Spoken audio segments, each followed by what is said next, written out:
Well, it's championship week 2018. I thought I'd come back after a couple of year hiatus and get a couple of things off my chest, gig a couple of people, talk a little bit of shit, just spice things up a little bit before the championship game. Uh, Championship is going to be Mayberry Mafia versus Log. Yeah, it hurt to say that. Log is in the championship. Armageddon is coming. I guarantee you. Blaine and Bannerman did a great job drafting Log a team. First time Log's been in the playoffs, and I don't know when. He hasn't had a winning season in 12 years. I went back and looked. 2006 was his last year that he even won more games, or at least had a 500 record. Let's put it that way. So Log, 12 years of futility. All of a sudden, your team's doing great. Do you think it has anything to do that you didn't draft it? I think it does. Because you really suck at drafting. Banner and Blaine, they hadn't been in the league in 15 years, and they come in like John Gruden did with the Raiders. Of course, Gruden sucks. But at least they come in and got you to the championship. So whenever I cut that check, it's going to have all three of your names on it, so you're going to have to get their signature too before you can cash it, bitch. So there you go.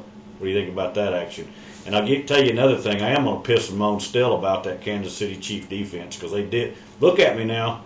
Don't look at this eye. You look at this eye. This eye, it's going to be looking at the sandwich in the kitchen every now and again. But you look at this one because I'm talking to you, Log. I'm going to keep bitching and moaning about it because I really should be in the championship. Well, actually, I wouldn't have made it past this week anyway because this was kind of a stupid week. But anyway, that's who our championship's going to be in the shit house. I'll be in it, going for the $100. Then, who cares? Against my neighbor across the road over here, Samuel Misty. We'll be going for what little morsels are left over in this league. So, anyway. But I want to, first of all, piss and moan or talk to David Artho. It'd be David Artho, who calls or texts all the time about people starting players against the Cowboys in their fantasy leagues and how he thinks it's wrong and they ought to be kicked out of the league and blah, blah, blah, blah, blah, blah. He goes on and on and on and on. Well, David, looked at the lineup this week and I just happened to catch this one little tidbit in your game. You had T.Y. Hilton in the starting lineup going against the Dallas Cowboys. What the hell? Do as I say, not as I do. From here on out, David, you can't say anything else because the fantasy gods came down and struck you hard. Had you losing a pretty bitter game, 1 point, which may hold up, may not. You never know about stat corrections. But, David, let that be a lesson to you. Be careful whenever you start throwing out these unheard of or rules that you come up with. Because it'll come back to bite you in the ass, and it did this week.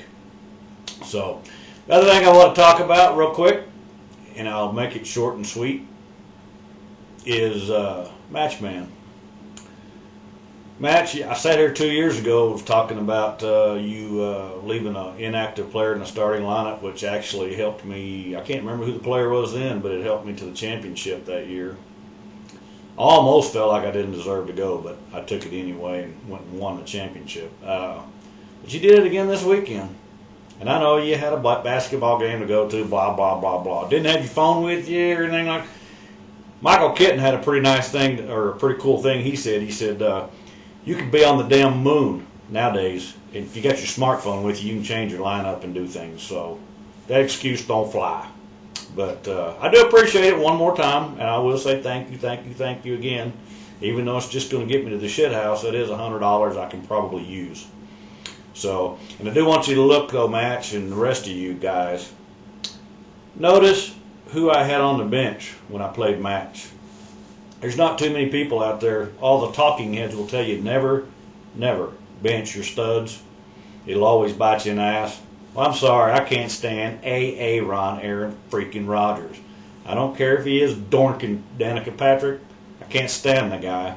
And all week long he was shooting his mouth off about how he's always played well in Chicago and they played well, and he didn't care about how good their defense was because he was going to go up there and do what he usually does. So I benched his ass. I was like, you know what? I think Trubisky will outscore you. And sure enough, he did. So just a little of that fantasy genius that comes out of me just every now and again. I also want to say something to Terry Shelton.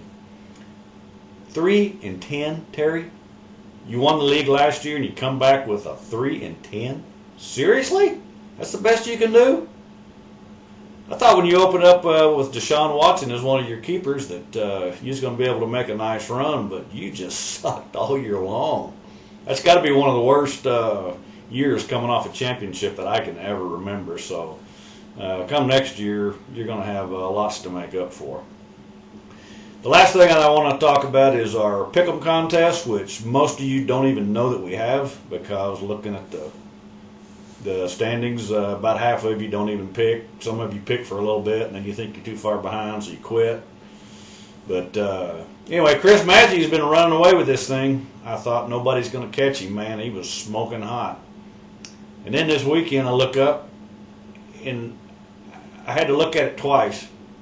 He goes 0-14-2. That's 0 correctly, 14 wrong, and 2 that were pushes. Match. What the hell, did your blind monkey get run over by a bus or something? You could have thrown darts at the wall and at least got one right. That is really bad. And now you've got Brain and a couple other people running up your ass.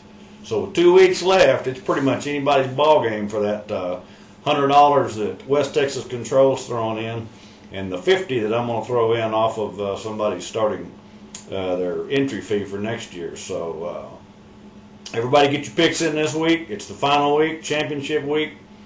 Good luck to everybody that's still in it, except for you, Log. I'm not going to wish you any luck because all your luck's over there in Hereford and Banner Shed. So anyway, Merry Christmas to everybody, and I may come back here next week with another little venting. You never know.